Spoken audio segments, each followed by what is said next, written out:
22 दिन हो चुके हैं तकरीबन। किसान दिल्ली के बॉर्डर पर बैठे हैं, प्रदर्शन कर रहे हैं। कृषि कानून को लेकर के लगातार विपक्ष भी हमलावर है। अब इस बीच एक खबर और निकल के सामने आई जिसमें यह कहा गया कि किसान ने आहत होकर के सरकार की कार्यशैली को देखते हुए आत्महत्या कर ली। आज एक और गतिविधि हुई। दिल्ली विधानसभा में अरविंद केजरीवाल ने बिल की कॉपी को फाड़ दिया और कहा कि यह कोई तरीका नहीं है जिस तरीके से बिल पास हो गया। बड़ा सवाल यह है कि अगर इसी तरीके का माहौल देश में रहा तो क्या यह किसान आंदोलन समाप्त कराया जा सकेगा? नमस्कार, संडे डिबेट के साथ मैं हूं काव्या नौटियाल।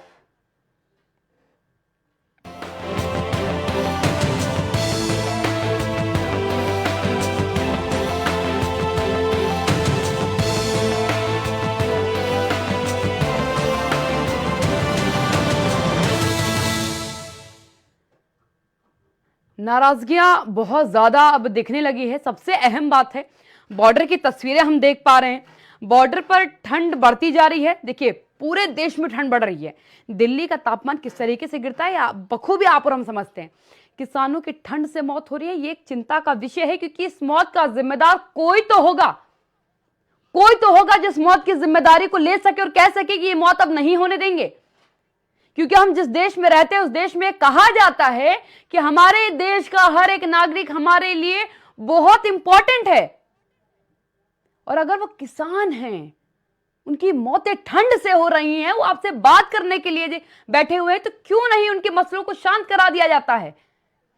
आज विपक्ष भी नाराज है। विपक्ष को भी मैं कई बार घेर चुकी हूं, लेकिन आज एक बार फिर विपक्ष बैठ रहा है, कह रहा है कि दोबारा बात करिए।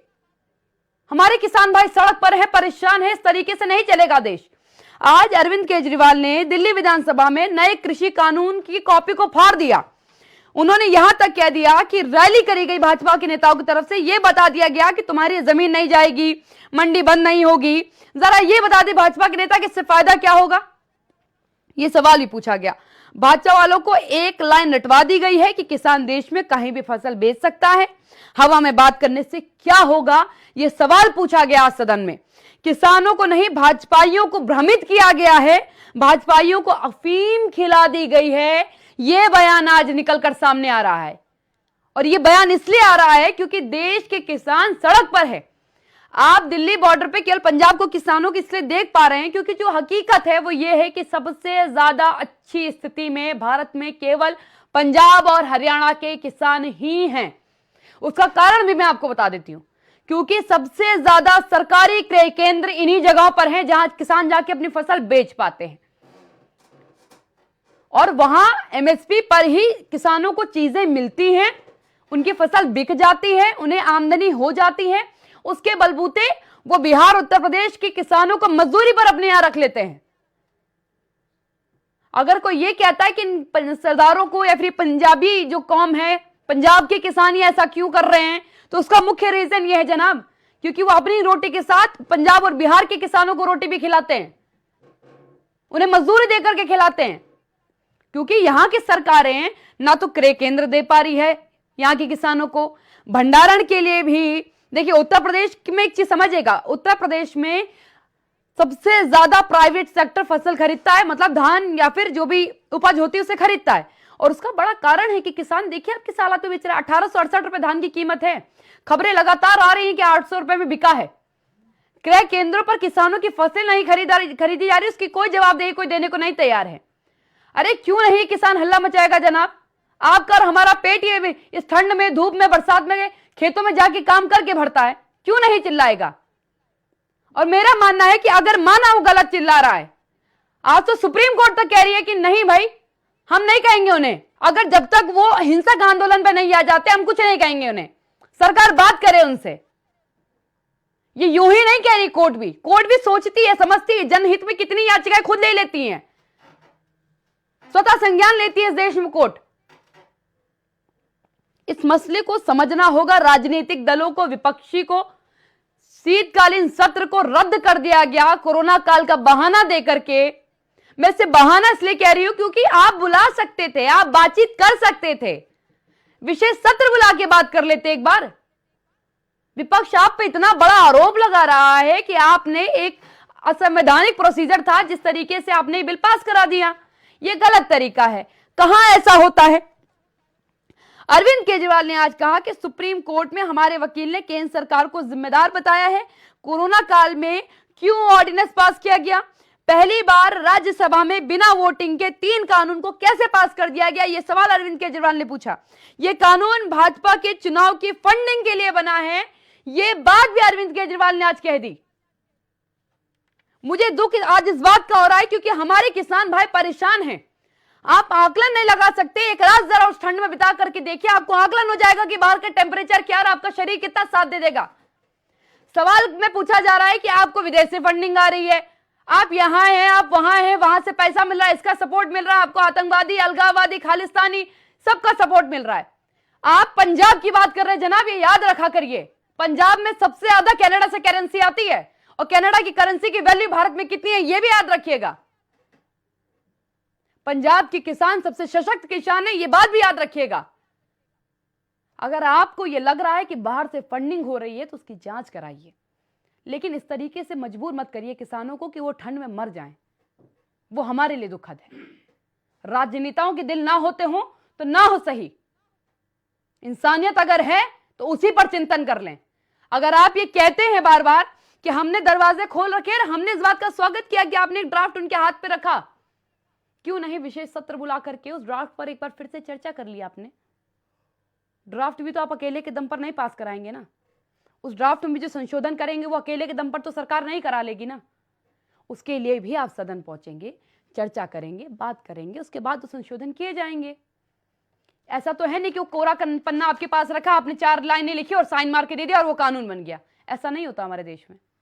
आप उस 6 लाइनों को, वो 6 वादे जो आपने करे, उन्हें लेके जाते, विशेष सत्र में बातचीत रखते, कहते कि अब किसान परेशान हैं, हम चाहते हैं कि वो इतनी ठंड में बाहर ना रहें, मौतें ना हो उनकी। मेरा सीधा सवाल सत्ता से रहेगा, क्या जवाब देगी सरकार इन मौतों की? एक एक आदमी और एक एक भूखे पेट के लिए अगर सरकार जिम्मेदार है तो इन मौतों का जिम्मेदार कोई तो होगा, या तो विपक्ष होगा या तो सत्ता होगी, कोई तो होगा जिम्मेदार।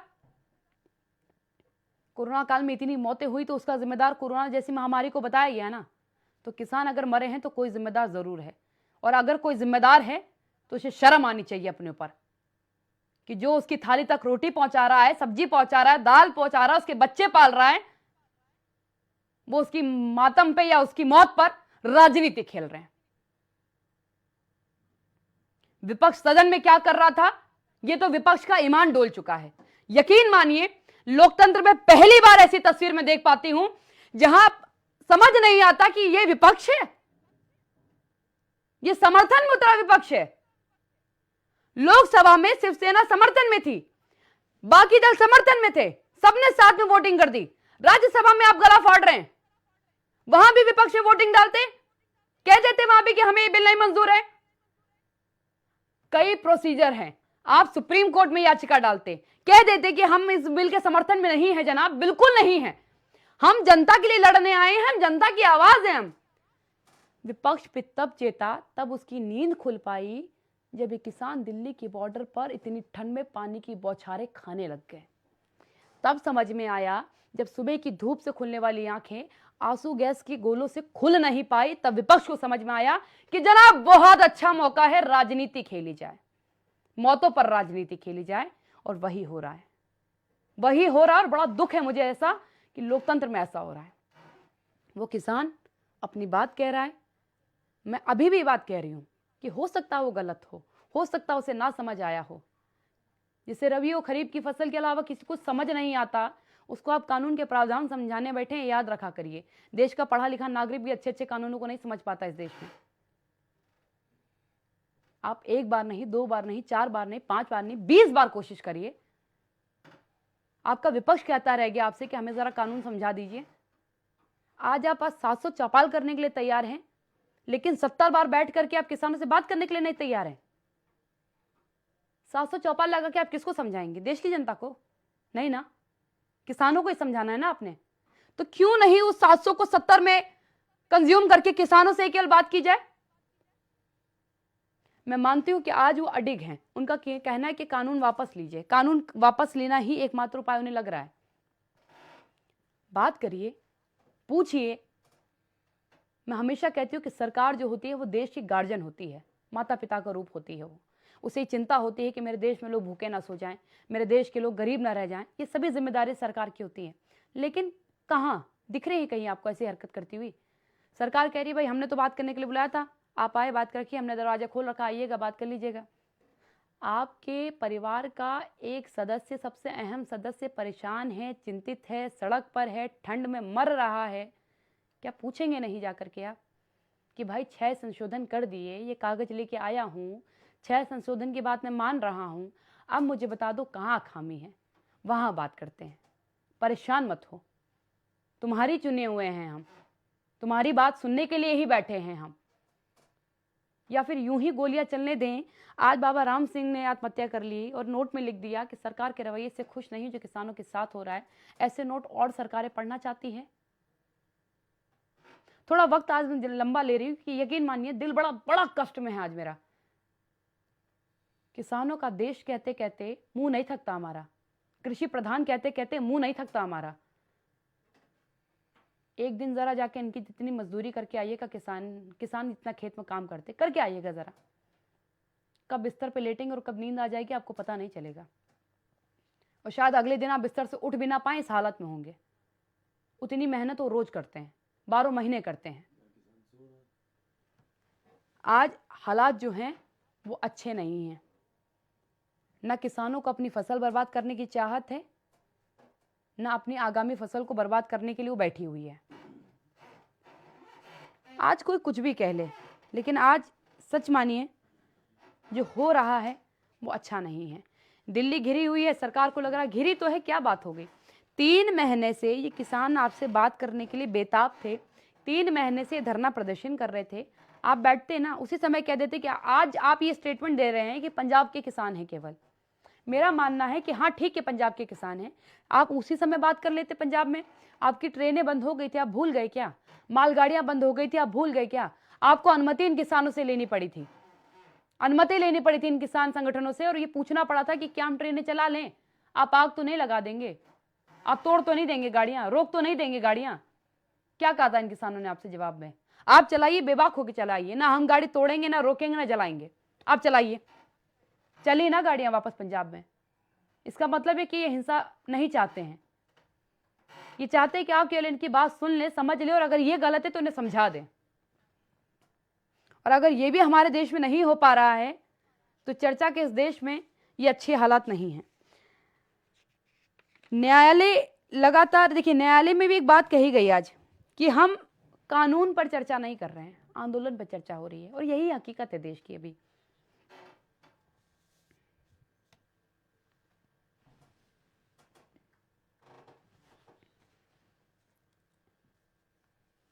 मेरे साथ मेरे पैनलिस्ट मौजूद है, आपका परिचय कराती हूँ, चर्चा की शुरुआत करूंगी। अपूर्व सिंह जी है मेरे साथ, किसान नेता हैं। विवेक श्रीवास्तव जी हैं, बीजेपी से नेता हैं। पंकज रस्तोगी जी हैं, वरिष्ठ पत्रकार हैं। दिलीप यशवर्धन जी हैं, लीगल एक्सपर्ट हैं मेरे साथ। संतोष यादव जी हैं, प्रवक्ता हैं आरएलडी से। सबसे पहला सवाल विवेक जी आपसे ही होगा। विवेक जी, इन किसानों की मौत के लिए कौन जिम्मेदार है? काव्या जी, जिन किसानों की मौत हुई है दुखद है जी। इस मौत के लिए कहीं न कहीं किसान नेताओं की हठधर्मिता जिम्मेदार है। सरकार ने बहुत खुले मन से वार्ता की, तमाम संशोधनों के प्रस्ताव सरकार ने दिए।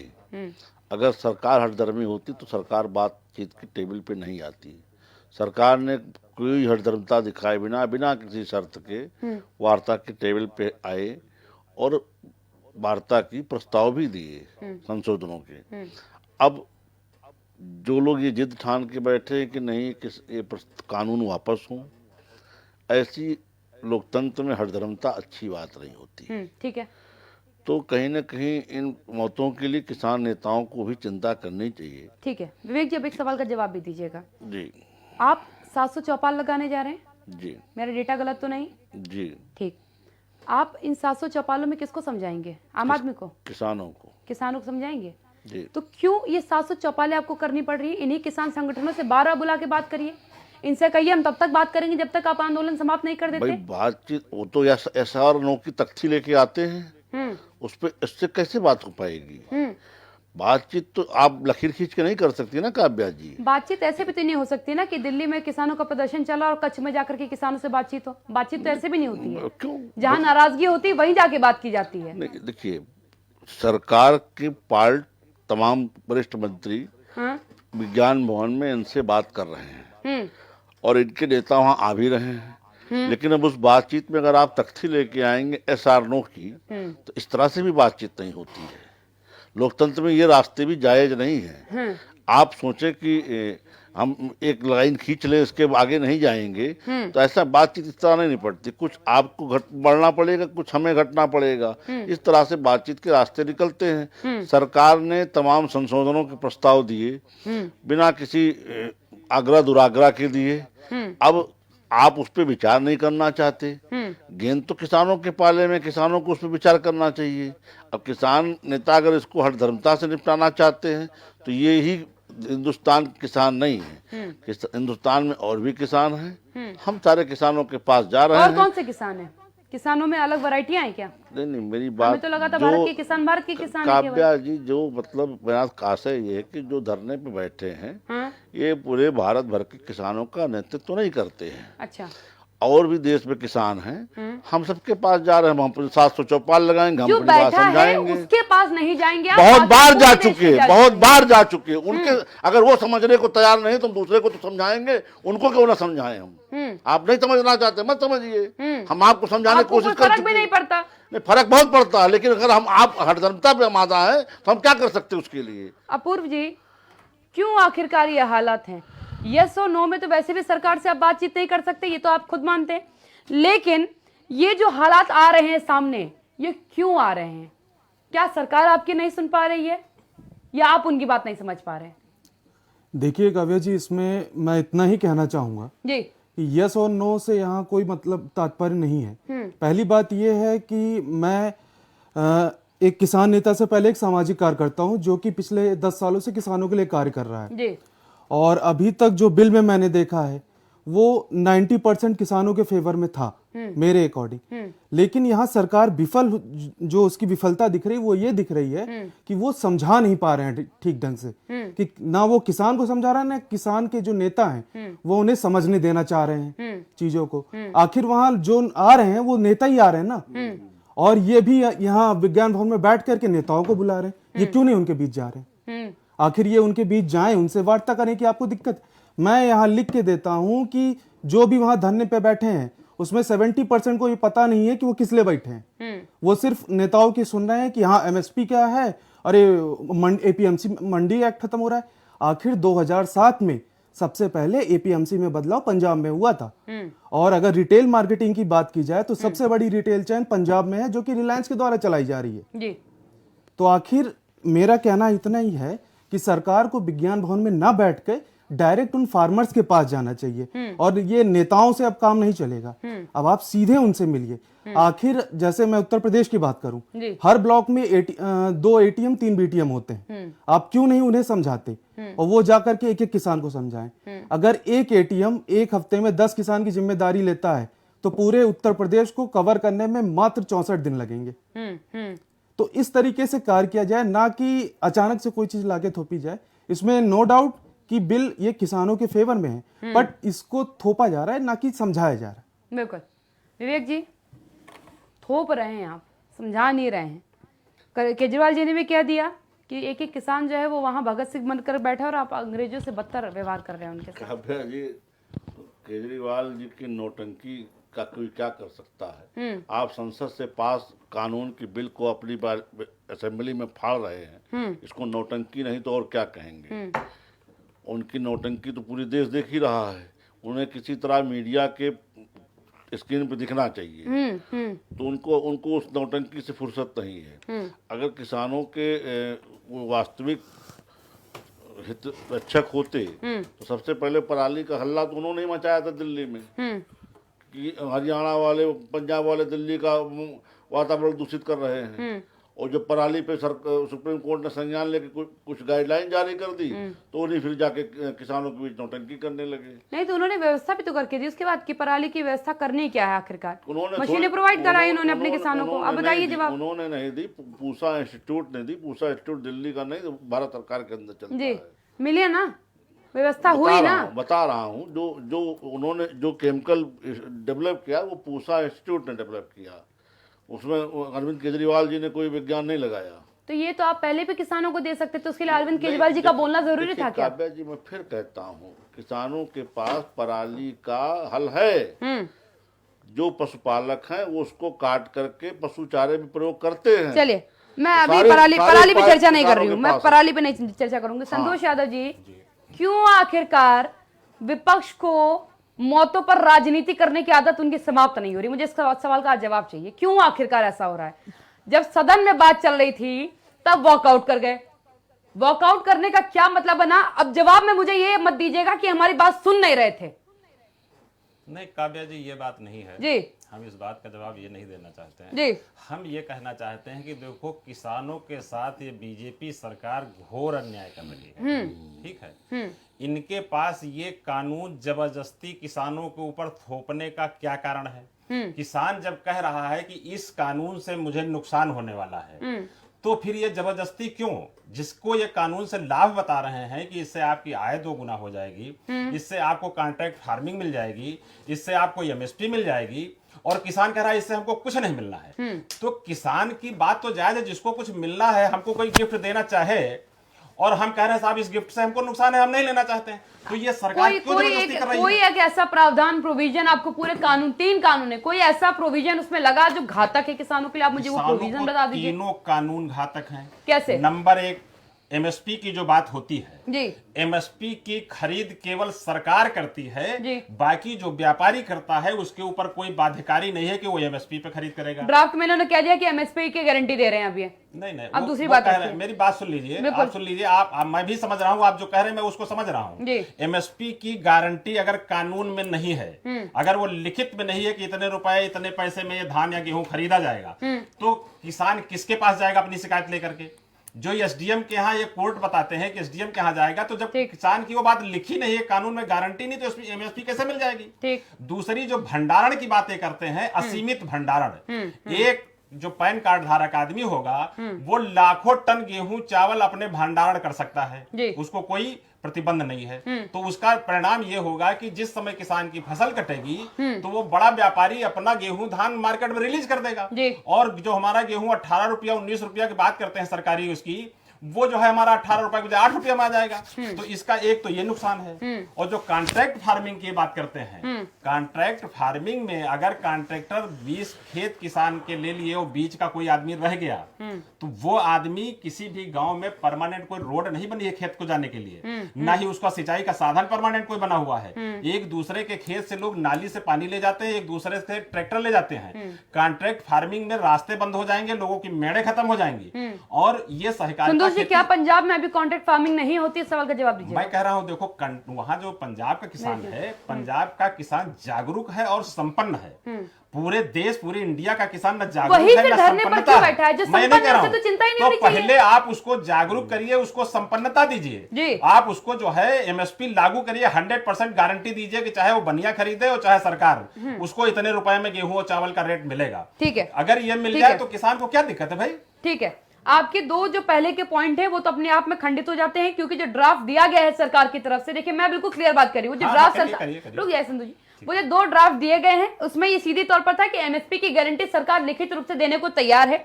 दूसरी बात, एसडीएम के कोर्ट में जाने की जो बात है कि केवल एसडीएम इस पर सुनवाई करेंगे, उसमें सीधा कह दिया गया कि स्थानीय कोर्ट तक जा सकते हैं, और उसके बाद जो लीगल प्रोसीडिंग है उसे आप रोक नहीं सकते हैं। जो प्रोसीजर लॉ फॉलो ही करता है कि आपको लोअर कोर्ट से लेकर के सुप्रीम कोर्ट तक जाने का अधिकार है, वो इसमें भी इंप्लीमेंटेड है, इसमें कोई बाध्यता नहीं है। बात रही आपके असीमित भंडारण की, तो उसका जवाब मैं ले लेती हूँ। यशोधर जी, मुझे मौका दे दीजिए, मैं बता दूं आपको, जो एमएसपी की आप बात कर रहे हैं, लिखित गारंटी में और कानून में अंतर है। अरे जनाब, आप जब लिखित गारंटी पर मान जाएंगे तब तो आपको कानून धारा नहीं बनाते हैं, लिखित गारंटी से क्या होता है? संतोष जी, लिखित गारंटी तो संतोष जी, वो जो 6 लाइंस लिख के दी थी, जो 6 प्रोविजंस लिख के दिए थे, वो अमेंडमेंट के लिए लिखे गए थे। ये थोड़ा लिखे गए थे कि हम कह दे रहे बस मान लीजिए, ऐसा तो नहीं बोला। लिखित गारंटी और कानून में अंतर है जी। कानून में जब तक ये बात नहीं आएगी तब तक कोई भी बनिया उसको उस रेट में गेहूं धान चावल खरीदने के लिए बात नहीं बनेगा। अमेंडमेंट होने के बाद संशोधन में क्या बनेगा? संशोधन में बनेगा कि हम लिखित में देने के लिए तैयार है। लिखित में और कानून में अंतर है। कानून में एक स्पेसिफिक धारा होती है कि धारा फला के तहत अगर कोई आदमी इतना रुपए में गेहूं चावल नहीं खरीदता तो उसके लिए पनिशमेंट होगा। चलिए अब इसका जवाब मैं ले लेती हूँ। यशोधन जी, इसका इन 2 सवालों का जवाब मुझे दीजिएगा। एसडीएम कोर्ट का मुझे नहीं चाहिए। एमएसपी वाला जो प्राइसिंग पे संतोष जी ने सवाल पूछा और असीमित भंडारण पे जो उनकी शंका, उस पर जवाब दीजिएगा मुझे। संतोष जी, एक बात का जवाब दीजिए कि क्या एमएसपी अभी कानून है? आप बोल दीजिए। नहीं, मैं ये सवाल आपसे करूंगा तो उसका फिर मेरा जवाब आपके सब जवाब पे निर्भर करेगा कि एमएसपी अभी कानून है। मेरी बात ये सुन लीजिए, एमएसपी अभी कानून नहीं है। यही किसानों की डिमांड है कि जो हमारी दिक्कत है एमएसपी कानून में प्रोवाइडेड नहीं है, इसलिए उसको कानून का रूप दिया जाए। ये तो किसान कह रहा है। अगर सिर्फ एक पॉइंट का झगड़ा है तो पूरा बिल वापस करने की और तीनों बिल वापस करने की जिद क्यों? न 3 बिल वापस करने की बात है कि तीनों से हमारा नुकसान है। आप मेरी बात सुन तो लीजिए। देखिए जितनी, हाँ बताइए। पहला तो ये कि एमएसपी की कानूनन गारंटी हो, लिखित नहीं, कानूनन गारंटी हो, कानून में हो कि सेक्शन फला के तहत ये रुपया इतना किसान को मिलेगा, अगर नहीं मिलता तो उसका ये पनिशमेंट। क्या किसान इस बात पर ही आंदोलन कर रहा है? किसान आंदोलन तीनों बिलों की वापसी पर कर रहा है। फिर तीनों बिलों की वापसी पर क्यों? वापसी क्यों?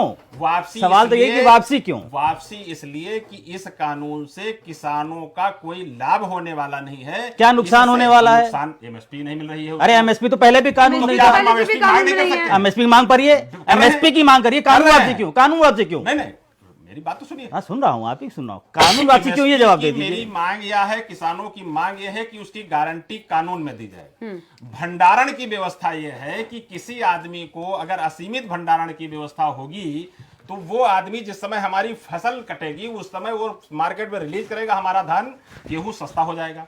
और कॉन्ट्रैक्ट फार्मिंग की बात है कि मेड़े टूट जाएंगी, रास्ते बंद हो जाएंगे। पानी ले जाने के लिए जो किसान कॉन्ट्रैक्ट नहीं लेना चाहता है उसको रास्ता नहीं मिलेगा, पानी नहीं मिलेगा, जाने का आने का साधन उसका समाप्त हो जाएगा। तो इन तीनों कानून से तो मेरा नुकसान है। नहीं, आप वकील हैं, मैं आज आरएलडी का प्रवक्ता हूं। आज आप आरएलडी के प्रवक्ता हैं संतोष जी, लेकिन आप कानून को बखूबी समझते हैं। वकील आप बखूबी समझते हैं और आप ये जान रहे हैं कि जो आप कह रहे हैं उसका कानूनी आधार नहीं है। आप अच्छी तरीके से जान रहे हैं। प्रवक्ता होने के नाते मैं तारीफ करूंगा जो किसान नेता बैठे हुए हैं, सिंह साहब, इनकी, अपूर्व जी, ये पहले ईमानदार कानून किसानों के नेता है जिन्होंने एक्सेप्ट किया कि बिल में 90% चीजें किसानों के फेवर की है। जी। 10% नहीं हो सकती हैं, लेकिन वो 10% के लिए अभी थोड़ी देर पहले जो मंत्री साहब हैं, तोमर साहब, उन्होंने 8 पेज की चिट्ठी लिखी है किसानों को अभी शाम को, और उन्होंने फिर रिपीट किया है कि एमएसपी की गारंटी हम आपको दे रहे हैं। देखिए, एमएसपी कानून पहले भी नहीं था, लीगल राइट पहले भी नहीं था, एडमिनिस्ट्रेटिव डिसीजन था।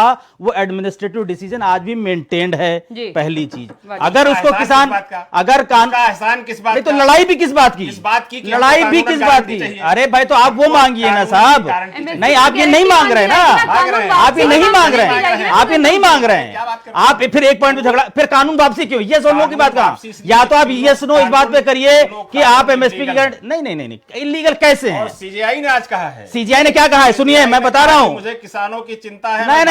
नहीं, किसान ने, देखिए, ये केंद्र उसने कहा है कि मैं आ रहा हूं, उस पर भी आ रहा हूं। सुप्रीम कोर्ट ने क्या कहा है कि हम कानून पर बात नहीं करेंगे, हम आंदोलन पर बात कर रहे हैं। इसका मतलब कानून गलत नहीं है, कानून गलत नहीं है, क्योंकि कोर्ट का काम सबसे पहले कानून ही देखना है। अगर कानून गलत होता तो कहते नहीं, वो पहले कहते कि कानून में कहां गलती है ये बताइए। उन्होंने कहा हम कानून पे बात नहीं करेंगे, हम धरने पे बात करेंगे। और धरने पे उन्होंने कहा है कि किसान को धरना करने का अधिकार है, किसान को नहीं, सबको है, संवैधानिक अधिकार है, लेकिन पीसफुल प्रोटेक्शन का मतलब यह है कि आपके धरने की वजह से किसी भी व्यक्ति को, किसी भी समाज को, किसी भी देश के कोने को डायरेक्ट और इनडायरेक्ट रूप से हानि नहीं होनी चाहिए। किसानों का ये जो धरना है, इस धरने से पहली बड़ी हानि ये हो रही है कि किसानों की जान जा रही है। इसके जिम्मेदार वो किसान है, सरकार नहीं है। दूसरी बड़ी हानि हो रही है कि जिस बॉर्डर पे वो धरना धर के बैठे हैं वो पूरा इंडस्ट्रियल एरिया है और उनकी वजह से सारी इंडस्ट्रीज बंद हैं, लाखों लोग बेरोजगार हो गए हैं, करोड़ों का व्यापार रुक गया है, फैक्ट्रियां बंदी की कगार पर हैं और सरकार के रेवेन्यू का बहुत सारा नुकसान हो रहा है। अभी अपूर्व जी ने कहा कि रिलायंस वहां पर कॉन्ट्रैक्ट फार्मिंग ऑलरेडी कर रही है। आपने कहा कि पंजाब का किसान समृद्ध और समझदार है। अगर समृद्ध और समझदार है तो पंजाब का किसान ही क्यों उड़ा हुआ है? फिर आपने कहा कि बाकी सबको समझाइए। 700 चौपालें करने जा रहे हैं ना लोगों को समझाने के लिए। अब इस पे क्या दिक्कत है? वोट मांगने के लिए ले जा रहे हैं। अरे भाई, नहीं जा रहे हैं। अरे वाह, अभी कौन सा इलेक्शन है? अभी कौन सा इलेक्शन है? किसमें चुनाव आने जा रहा है? अच्छा ठीक है, तो अच्छा आप कुछ भी कह लीजिए। पंचायत का चुनाव आने जा रहा है। 24 में है। 24 में नहीं, 21 में है और पंचायत का चुनाव होने वाला है। देखिए काव्या, मैं फिर अपनी बात को रिपीट करता हूँ भारत की बात कि इस करते हैं। पूरे आंदोलन का करते हैं। आप अपनी इच्छा से कुछ 21 में भी भी कर चुनाव है। सकते हैं। फिर अगर आप भारत की बात करें तो बंगाल में चुनाव लगे हुए हैं। इस पूरे आंदोलन, और अभी इसी देश के किसानों के एक बड़े तबके ने लिखित में सरकार को समर्थन दिया है, लिखित में। और उन्होंने कहा कि अगर कानून वापस होगा तो धरने पे हम बैठेंगे। ये कानून हमारे लिए बहुत अच्छा है। ठीक, तो ये जो किसान वहां बैठे हैं, ये अभी अपूर्व जी ने खुद ही कहा कि 90% 70% लोग नेता हैं। और मैं फिर कह रहा हूं कि आजादी के बाद से लेकर आज तक जितने भी नेता पैदा हो गए ना, अपने नंबर के परसेंटेज में अगर किसानों का भला करते तो अब तक किसानों की सूरत बदल गई होती। लेकिन सिवाय राजनीति के कुछ नहीं होता। और ये किसानों को समझना पड़ेगा। अगर उनके बहुत इतने बड़े कानून में ना किसानों को पहले कानून की बहुत जानकारी थी ना आज जानकारी है। पहले भी वो दलालों से ठगे जाते थे और आगे जो प्रिजम्पशन कर रहे हैं तो ये प्रिजम्पशन बिल्कुल गलत है। जमीन जाने का प्रिजम्पशन बिल्कुल। आप बताइए संतोष जी, जमीने जाने का प्रावधान कहीं है क्या किसी कानून में कि किसान ये डर रहा है कि हमारी जमीन जाएंगी? मैं पंकज जी के पास जाना चाहूंगी। कहीं रास्ते पानी कहीं बंद नहीं हो सकते। किसी के मौलिक अधिकारों को किसी भी कॉन्ट्रैक्ट से नहीं रोका जा सकता है। कॉन्ट्रैक्ट अगर होगा, कॉन्ट्रैक्ट अगर होगा, कॉन्ट्रैक्ट देखिए धरातल की बात कर लीजिए। धरातल पे भी आज की डेट में किसान बहुत ज्यादा परेशान है। एमएसपी पर उसको आज भी खरीद नहीं हो पा रही है। बिचौलिए उसको आज भी हो चुकी है और बिचौलिए ही सबसे ज्यादा परेशान है। एमएसपी छोड़िए, केंद्र ही किसानों की फसलें नहीं खरीद पा रही है। पंकज जी के पास जाऊंगी मैं। सबसे ज्यादा नुकसान बिचौलियों को हो रहा है इसमें। पंकज जी, सबसे बड़ी बात जो अब इसमें निकलकर सामने आई है, असीमित भंडारण को लेकर के ज्यादा नाराजगी है किसानों की। सीधे तौर पर उनको कहना है कि आप इसे सीमित करिए, क्योंकि असीमित होगा तो नुकसान हमें हो जाएगा। देखिए, एक बात ये तय समझ लीजिए, आज़ादी के बाद से 70 सालों में 73 सालों में सर्वाधिक उपेक्षित रहा, किसी भी सरकार केंद्र या प्रदेश में रही तो सर्वाधिक उपेक्षित इस देश का किसान रहा। और क्या नाम है, एमएसपी की चर्चा आज इतनी जोर शोर में हो रही है। पहले भी सरकारें रही, उन्होंने एमएसपी का मूल्य का निर्धारण अगर पहले ही से किया होता तो आज हो सकता है कि धान का खरीद मूल्य 30 रुपए होता और गेहूं का भी समर्थन मूल्य कम से कम 30-25 रुपए, 30 रुपए से कम नहीं होता, जो 1975 रुपए गेहूं का है और आपके धान का 1925 और 1868। तो ये चीज होता, तो ये चीज है। और उसमें अभी इसमें 1.5 गुना वृद्धि सरकार ने की 2018 में, उसके बाद ये आंकड़ा है। उसके बाद दलहन और तमाम जो तिलहन सब पे क्या नाम है इस पे निर्धारित है। तो सवाल ये इस पे हो हल्ला इतना नहीं करना चाहिए। और देश के और जो किसान है उस बात पे तमाम चैनल्स दिखाते हैं और तमाम चैनलों पे तमाम प्रदेश के किसानों के इंटरव्यू आ चुके हैं कि उनको इससे कोई दिक्कत नहीं है। लेकिन पंजाब का ही किसान इस पे इतना उद्वेलित क्यों? तो कहिए, पंजाब के किसानों की सर्वाधिक इनकम होती है, जैसा कि अभी आपने बताया कि वो अन्य प्रदेशों के किसानों को अपने यहाँ काम पे रखते हैं, उनसे कम जमीनें उनके पास, उनसे कम जमीनें और काम पे रखते हैं और उस तरह का वहाँ की, क्योंकि वहाँ की फसल इस तरह की होती है और वहाँ की फसल बहुत उपजाऊ है। लेकिन ये प्रिजम्पशन पे, संभावनाओं पे इस तरह की बात करना बिल्कुल गलत है। और सवाल यह कि संभावना पे आप जिस तरह का कानून सरकार दे रही है, तो सरकार अभी जाने वाली नहीं, अभी 2024 तक केंद्र में मोदी जी की सरकार है। अभी ऐसा नहीं कि केंद्र सरकार बदल जाएगी। अगर मान लीजिए संशोधन होने के बाद ये बिल पास तो हो ही चुका है और संसद ने पास किया है, तमाम विपक्षी नेताओं ने और तमाम लोगों ने इसका समर्थन किया। आज वही लोग सरकारों उस किसानों को बरगलाने पे लगे हैं, तमाम तरीके की बात कर रहे हैं। तमाम चैनल्स पे क्या नाम है उनकी स्क्रूटनी की गई, उसमें आया कि ये किसान है ही नहीं, ये किसान नेता नहीं, और किसानों के बीच में बैठ के किसानों की बात करते हैं, आंदोलन में बैठे हुए। कई राष्ट्रीय चैनलों ने उनको दिखाया और उनसे पूछा तो कहने लगे मेरे पूर्वज किसान हुआ करते थे, अब तो मैं किसानी पैसे में नहीं हूं, उससे मुझे नहीं लेना देना है। तो भाई आप क्यों वहां बैठ के किसानों को बरगलाने का काम कर रहे हैं? क्यों आप सीधे भोले किसानों को जिस किसान पंकज जी कोई भी उतर सकता है, ये तो अधिकार है संवैधानिक। नहीं, संविधान अधिकार है तो आप किसानों की बात करिए ना। आप वहां बैठ के किसानों को क्यों बरगला रहे हैं? आपसे उससे क्या लेना देना है? आपसे कोई किसानों किसान को- नहीं है तो इसका मतलब ये तो नहीं कि वो किसान आंदोलन में नहीं बैठ नहीं, सकता। आप ये तो कोई वो पैरामीटर ठीक नहीं नहीं, हुआ। लेकिन आप क्यों वहां पर बैठ के किसानों के हित की बात न करके किसानों को भाषण देके आप बरगलाने का काम कर रहे हैं? नहीं, वो बैठ सकता है पंकज जी, लेकिन वो फिर एज ए कंज्यूमर बात एज ए करे, कंज्यूमर किसान क्यों बात करें ना, कर रहे हैं? आप एज ए किसान क्यों बात कर रहे हैं कि मैं किसान हूं? आप ये क्यों कह रहे हैं कि आई एम फार्मर? ये बात आप क्यों कर रहे हैं? इस तरह की बातें तमाम चैनल पे लोगों ने, तमाम नेशनल चैनल्स का नाम नहीं लेना चाहता, ये बात उजागर है। मैं लूंगी सवाल इस बात का है, अपूर्व जी के पास देखिए जाऊंगी मैं। सवाल इस बात का है कि जब किसान संगठन और जैसा कि अभी किसान नेता बैठे हुए हैं, उन्होंने कहा कि तमाम 90% चीजें ठीक है और इस बात को मानने के लिए भी वो है, तो फिर इस पे इतना हो हल्ला क्यों?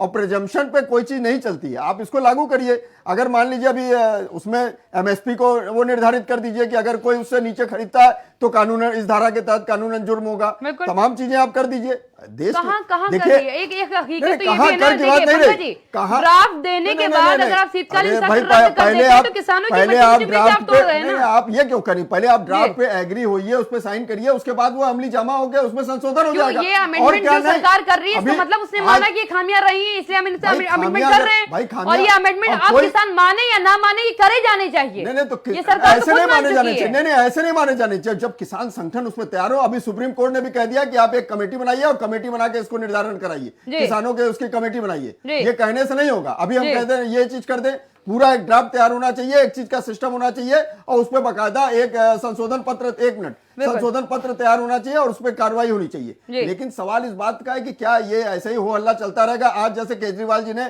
संसद में, क्या नाम है वो, आपने बिल्कुल दिल्ली विधानसभा में, संसद तो में, ये दिल्ली विधानसभा में, तो ये निहायत शर्मनाक है क्योंकि उत्तर प्रदेश में 2022 में चुनाव है, उसी को देखते हुए उन्होंने किसानों को यहाँ पर खड़ा करने के लिए उन्होंने ऐसा किया। और राज्यसभा में उनके दल के नेता संजय सिंह है, राज्यसभा में उनके दल के नेता संजय सिंह है। आपने उस समय क्यों नहीं इसका विरोध किया?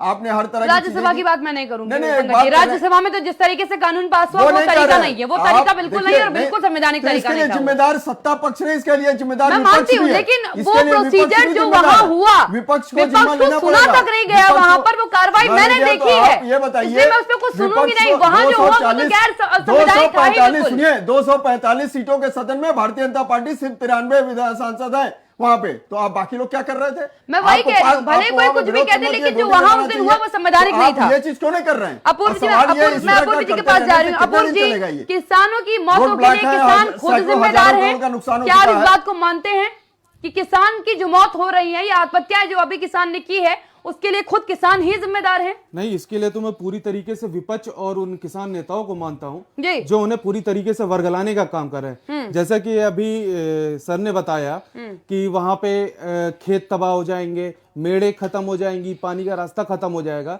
तो मैं आपको बताना चाहता हूं कि 2014 में एक नया कॉन्सेप्ट आया है जो कि बहुत कम लोगों को पता है, फार्मर्स प्रोड्यूसर कंपनीज।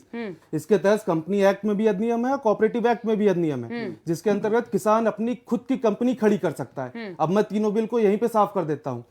जब कोई किसान दल मिल करके अपनी कंपनी बनाता है तो उसे 40% सब्सिडी पे गोडाउन अवेलेबल हो रहा है। पहले कानून में क्या है, उसमें यह है कि आप जो भी आवश्यक सामग्री है उसे आप इकट्ठा करके रख सकते हैं और जब आपको बाजार में उचित मूल्य मिले तब आप उसको बेचिए। तो ये यहाँ पे स्पष्ट हो रहा है। दूसरा, मान लीजिए कोई बड़ी कंपनी रिलायंस या आईटीसी आती है, वो ये कहती है कि जो है हमें एक बड़े स्तर पे एक गेहूं की वैरायटी का प्रोडक्शन कराना है जिससे हम आशीर्वाद आटा बनाएंगे, तो वो एक एक किसान को तो इकट्ठा करेगी नहीं। वो तो ये कहेगी ना कि हमें एक बड़ा दल चाहिए किसानों का। और देश में 86% फार्मर ऐसे हैं जो स्मॉल और मार्जिनल एरिया में आते हैं। इसके तहत वो उन कंपनियों के पास जाएगी, उन किसान कंपनियों के पास जाएगी जो कि इस तरीके के दल जिसमें 400-500 किसान मिल करके प्रोडक्शन कर रहे हैं और कॉमर्शियल बेसिस पे वर्क कर रहे हैं। वहां पे कौन सा मेड़ टूट रही भाई? वहां पे तो एक ही वैरायटी हर जगह पैदा होगी। वहां पे वो ड्रिपिंग की सिस्टम दे रहे हो, क्योंकि एक कंपनी आ रही है उत्पादन कराने, तो वो अपनी नई टेक्निक लेके आएगी, वो तो चाहेगी उसका प्रोडक्शन बढ़े। और वहां पे जो बात हो रही है कि एमएसपी पे रेट के तय करने की, तो स्वाभाविक सी बात है कोई भी दल एमएसपी से नीचे आकर के कॉन्ट्रैक्ट पे साइन नहीं करेगा। और अगर कॉन्ट्रैक्ट ब्रीच होता है या कॉन्ट्रैक्ट टूटता है तो उस केस में कई सारे दंड के अधिनियम है। तो यहाँ पे मुझे ये समझ में नहीं आ रहा है कि ये कहां से पैदा हो गया कि उनकी मेड़ तोड़ी जा रही है। मैं बता दूं जी संतोष जी, दिलीप ने जो बताया, दिलीप जी ने, मैं समझता हूं कि धरातल की बात होनी चाहिए, कॉपी किताब की बात यहाँ पे नहीं, धरातल की बात आप सुनिए जी। जो कंपनी की बात कर रहे हैं कि 100-200 किसान मिलकर एक कंपनी बना लेगा, उसके बाद वो किसी आटे वाले को किसी को जमीन दे देगा, वो प्रोड्यूसर बनाएगा वो। हाँ जी, हाँ जी। मेरा ये कहना है कि जिस समय वो कॉन्ट्रैक्ट होगा, चाहे 10 किसानों से, चाहे 1 किसान से, चाहे 50 किसान से, तो जो आज की एमएसपी क्या है, जब किसान लेके जाता है सरकारी गोदाम पे बेचने के लिए, तो उसके धान में क्या कहा जाता है कि इसमें नमी है, उसके धान में ये कहा जाता है कि साहब ये फला वैरायटी का नहीं है, उसके धान में ये कहा जाता है कि फरहा बहुत ज्यादा है। उसी तरीके जो हमारी कॉन्ट्रैक्ट फार्मिंग वाली फसल खरीदने वाला आदमी होता है, तो जब अगर हमने आलू का उत्पादन किया तो वो कहेगा जो 4 इंची से मोटा आलू कम होगा उसको तो हम नहीं लेंगे, जो 4 इंची से ज्यादा बड़ा होगा उसको हम नहीं लेंगे, हम तो बीज की वैरायटी का सामान खरीदेंगे। तो ये जो अब आपको लगता है क्योंकि आपको तो बेचना नहीं है, किसान को बेचना है। पंजाब में already एक मिनट आप मेरी बात सुनिए, नहीं, एकदम बोलूंगा, मेरी बात सुन लीजिए, ये एकदम गलत, मेरी बात एकदम सुन गलत, लीजिए, एकदम गलत है क्या सर। ये समझते हैं कि आप जब धान लेके आदमी किसान कॉन्ट्रैक्ट फार्मिंग एकदम स्टार्टिंग में हो जाएगी, संभावनाओं पे नहीं उसके होगा। बाद सुनिए, मैं बता रहा हूँ ना, मैं बता रहा हूँ अरे मेरी आपको, बात सुन लीजिए, अरे आप अरे गलत बोलने बता रहे हैं बोलने सर, दीजिए। गलत बता रहे हैं, एकदम जो- गलत बता रहे अभी हैं। जो प्रधानमंत्री जी ने अपने मन की बात में महाराष्ट्र के किसान की बात की थी, महाराष्ट्र के किसान ने मक्का बेचा और कॉन्ट्रैक्ट फार्मिंग किया, वो बताया ये गया कि उसको इतना लाख रुपए का फायदा हो गया।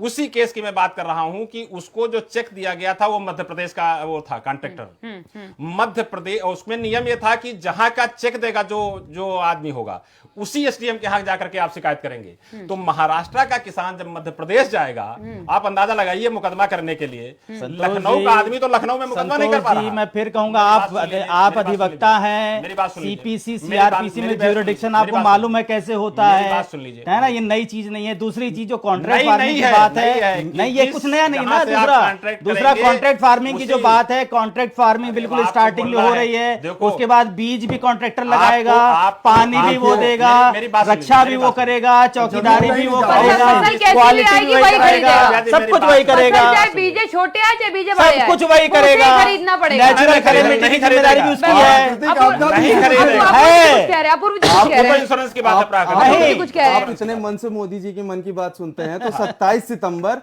2020 की मोदी जी की मन की बात सुनिए। उसमें लखनऊ की ही फार्मर्स प्रोड्यूसर कंपनी, इरादा फार्मर्स प्रोड्यूसर कंपनी का उन्होंने विवरण किया है, जिसने आप जो है कोरोना टाइम के दौरान जिस समय सड़क पे कुत्ते नहीं नजर आते थे, सिर्फ पुलिस वाले नजर आते थे, उस टाइम घर घर जा करके लोगों को सब्जियां मुहैया कराई। और कहां से लाए? वो लाए हैं सीधे किसान के खेत से, और किसान को सैनिटाइजर से लेकर के सारी सुविधा उपलब्ध कराई। जो किसान मंडी में जाने में डर रहा था, रात के 12 बजे से सुबह 5 बजे तक की मंडी होती थी, अब सोचिए वो कब सब्जी तोड़ेगा, कब लेके जाएगा। लेकिन उन किसानों से खेत से माल उठा करके डायरेक्ट एक 1067 परिवारों में पहुंचाया। उसके अलावा जो 4000 डॉक्टर के परिवार भी लगे थे, उनको भी उन्होंने कहीं हद तक सपोर्ट प्रदान किया। ये सब्जी और फल उनके मैं घर तक विवेक जी के पहुंचाया पास जाना चाहूंगी। विवेक जी कुछ चीजें हैं जो बिल्कुल मेरे सामने आ पा रही है, तो मैं आपसे उन्हीं पे सवाल पूछ लेती हूँ।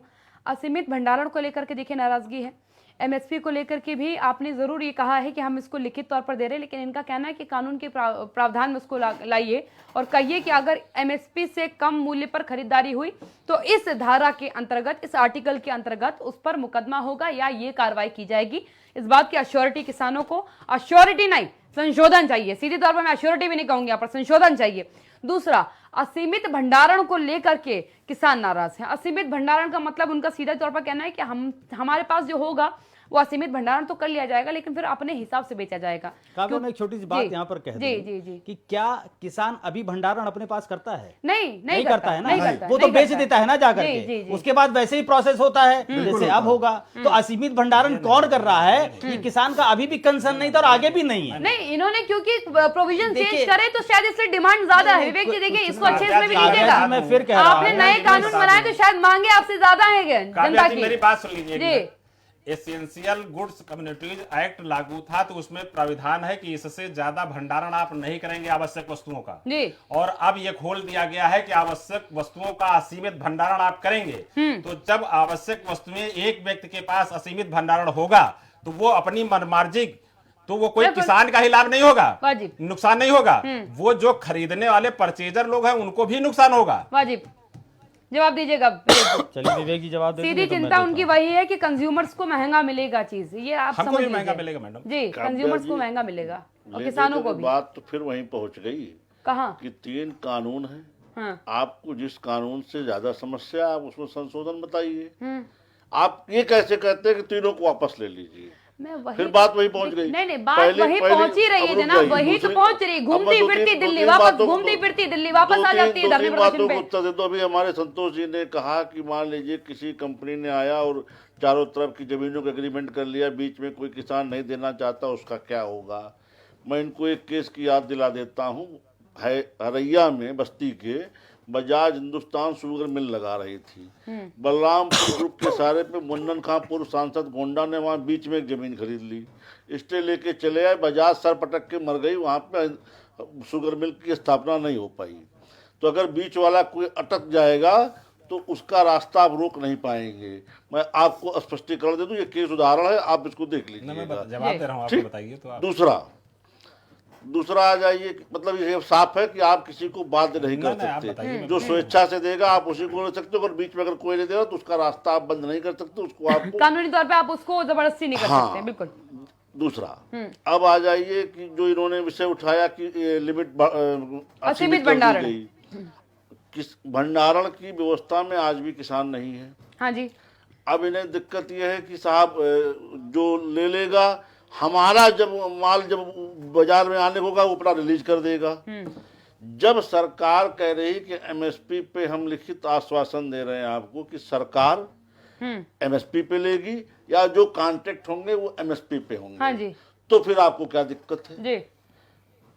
दोनों चीजें जब सरकार तय एमएसपी पर लिखित में देने के लिए अलावा इनका कहना है कि कानूनी प्रावधान उसे बनाइए जिसके तहत मुकदमा दर्ज हो कि अगर एमएसपी की प्राइसिंग नहीं पे हुई तो फिर ये मुकदमे के तहत आप जेल जाएंगे। काव्या जी, ये नहीं हो सकता। जी, क्यों नहीं हो सकता? अब स्पष्ट सुन लीजिए क्यों नहीं हो सकता। ये जिस चीज को कानून बनाने की मांग कर रहे हैं, ये खेती किसानी में इंस्पेक्टर राज ला करके खेती को तबाह करने की इनकी चाल है। पूछ लीजिए कैसे? गांव में केवल किसान नहीं रहता जी, गांव में कृषि आधारित मजदूर भी रहता है। सुन हाँ जी, आप कहिए। गांव में बटाईदार भी रहता है। हाँ जी। जो क्रय केंद्र पर रजिस्ट्रेशन होता है केवल किसान के नाम होता है। हाँ जी। उसकी फसल एमएसपी पे जा सकती है। जो हमारे खेत में मजदूरी करके 1.5 कुंतल बीघा धान इकट्ठा किया है, 25 कुंतल धान उसके पास भी इकट्ठा हो जाता है। ठीक। अब उसका ये बताइए उसका कहाँ रजिस्ट्रेशन करेंगे? अब रुक जाइए, इसी का जवाब मैं दे रही हूँ। हाँ बताइए। सरकारी क्रय केंद्र पर केवल किसानों की जाएगी ना जिनकी जमीन होगी, उनका रजिस्ट्रेशन होगा। और प्राइवेट सेक्टर जो खरीद रहे हैं वो क्या जमीन का कॉन्ट्रैक्ट मांगते हैं? वो आपकी फसल डायरेक्ट खरीद लेते हैं, होता है ना ये। और उत्तर प्रदेश में तो वैसे क्रय केंद्र कम है, प्राइवेट सेक्टर ही खरीदती है। लीजिए जवाब आप। ये जवाब नहीं है। प्राइवेट सेक्टर भी जो कॉन्ट्रैक्ट करेंगे वो किसान से ही करेंगे। अगर आप बाध्य कर देते हैं कि तुम भी एमएसपी पे खरीदोगे तो वो जो मजदूरी करके 25 कुंटल जिसने इकट्ठा किया है उसको भी वही दाम मिलेगा जो किसान को मिलेगा। यहाँ ये समझिए, जिसमें एक समस्या भी व्यवहारिक समस्या, इसको समझने की कोशिश करिए। हाँ जी बताइए। उसी फसल को जब उसकी जरूरत होती है, होली, दिवाली, दशहरा, ईद, बकरीद, या कोई बच्चा बीमार हुआ, 50 किलो धान ले जाके बनिया क्या बेच देता है। कल वो जब बेचने जाएगा तो बनिया कहेगा हम तुम्हारा धान नहीं ले पाएंगे। क्यों? क्योंकि जैसे बेचेगा तैसे दीवान जी लाठी पटकते पहुंच जाएंगे, तुमने उसका बरखू का धान कै रुपए में लिया। तो ये जो इंस्पेक्टर राज घुस जाएगा खेती में, कल पूरा ताना माना तो आप क्या चाहते हैं? आप रुक जाइए, आप क्या चाहते हैं? वो बरखुज है वो 800 रुपए कुंटल के हिसाब से अपने दाम में ये चलेगा आपको? बाजार को सरकार नियंत्रित नहीं कर सकती। बाजार हमेशा उत्पादों, बाजार आपने सब्जियों के प्राइवेट हाथों पे दे रखे हैं, वहाँ हालात देख लीजिए। सब्जी आपको क्या मिलती है ये आप देख लीजिए। अगर आप यही चाहते हैं कि दोबारा प्रोसीजर यही धान की फसल में भी आ जाए, गेहूं की फसल में भी आ जाए, तो आप हालात देख लेंगे। 200 रुपए किलो का प्याज खरीदा आपने जनाब, याद रखिएगा, वो भी कोल्ड स्टोरेज के बलबूते केवल। काव्या जी, मूल्य निर्धारण की प्रक्रिया को समझिए, आवश्यकता और उत्पादन के सिद्धांत से चलती तो आप एमआरपी रेट भी फिक्स कर दीजिए। अगर आप एमएसपी फिक्स कर दे रहे तो एमआरपी रेट भी फिक्स कर दीजिए, उन्हें कोई दिक्कत नहीं। आप असीमित भंडारण करवा लीजिए जितना करवाना हो। सरकार जो फसल लेगी एमएसपी पे लेगी, तो एमआरपी भी डिसाइड करवाइए ना। अगर आप असीमित भंडारण की बात कर रहे हैं तो एमआरपी का रेट भी डिसाइड करवा दीजिए। असीमित भंडारण पे आपत्ति तो आप संशोधन दीजिए, भंडारण उसमें संशोधन हो। मैं वही तो कह रही हूँ, आप वापस लेने की बात कैसे कर सकते हैं? अभी काव्या जी आपने एक बात कहा कि कंज्यूमर को चीज महंगी मिलेगी। हाँ जी, तो सवाल इस बात का है कि क्या इतने 70-73 सालों में ये इतने ही रेट होना चाहिए? 1868 रुपए और 1975 रुपए, 25 रुपए इसका गेहूं का, इतना ही होना चाहिए। जबकि किसानों को 1868 रुपए मिलेंगे ना, आपको मुझे चाहो चीज 6000 रुपए की मिल जाए, लेकिन उनको तो 1868 मिले। मैं वाजिब मान लूंगी कि अगर आप मुझे वो चीज 6000 की दे और किसान को 5000 पकड़ा दे, मैं खुश हूं। नहीं, ये बताइए क्या सारी महंगाई ये खाद्यान्नों से ही हो जाएगी? किसान अगर अपनी मनमर्जी से सामान स्टोरेज करके बेचने पे है और सीमित भंडारण की बात करिए तो आप भी जानते हैं कि किसान नहीं स्टोर करते हैं, किसान स्टोरेज नहीं करते हैं, ज्यादातर ये प्राइवेट सेक्टर है केवल जो स्टोरेज करते हैं, सरकारी महकमे तक स्टोरेज नहीं करते। सरकार ने कहा कि जो है अदानी और अंबानी आ जाएंगे और इस तरह की चीजें करेंगे, तो आपको एक आंकड़ा बता दें, 20 रुपए का गन्ना अभी आप जो खा रहे हैं 75 रुपए में उतने का ही खाएंगे, फिर वो ऐसे ही बिकेगा। गन्ने की एमएसपी बढ़ी नहीं बढ़ी, अब सरकार फिर बढ़ाने किसान को कितना मिला? आपने 75 का वो एक गन्ना खरीदा, ठीक खरीदा, मैं खुश। कितने में किसान को कितना मिला? क्या नाम है, 325 रुपए मीट्रिक टन मिल तो रहा किसान को, और सरकार उसको बढ़ाने के लिए कृत संकल्प बढ़ने जा रहा है। अरे ये थोड़ा होता है यार, ऐसा नहीं होता। 100 रुपए की चीज आपको मिल रही है, 5 रुपए किसान को मिल रहा है, बीच का तो पूरा बिचौलिया खा रहा है ना, फिर क्या मतलब बना उस चीज का? खत्म करिए, बिचौलिया खत्म होना चाहिए, बिचौलियों के ऊपर अंकुश लगाइए। तो ये सीमित भंडारण क्या है? ये जमाखोरी है, जमाखोरी का खामियाजा कौन आप और हम भुगतेंगे? कांग्रेस के समय ही अदानी और अंबानी पनपे, कांग्रेस के समय ही, किसी के समय पे भी पनपे, लेकिन अगर वो आगे भविष्य में भी फसल काट रहे हैं तो ये नुकसानदायक है। संडे डिबेट फिलहाल इतना ही, आप बने रहे इंडिया वॉच के साथ। सभी मेहमानों को बहुत बहुत धन्यवाद। देखिए, किसानों के मसले पर समझना होगा, सबको समझना होगा। संडे डिबेट फिलहाल इतना ही, बने रहे इंडिया वॉच के साथ। नमस्कार।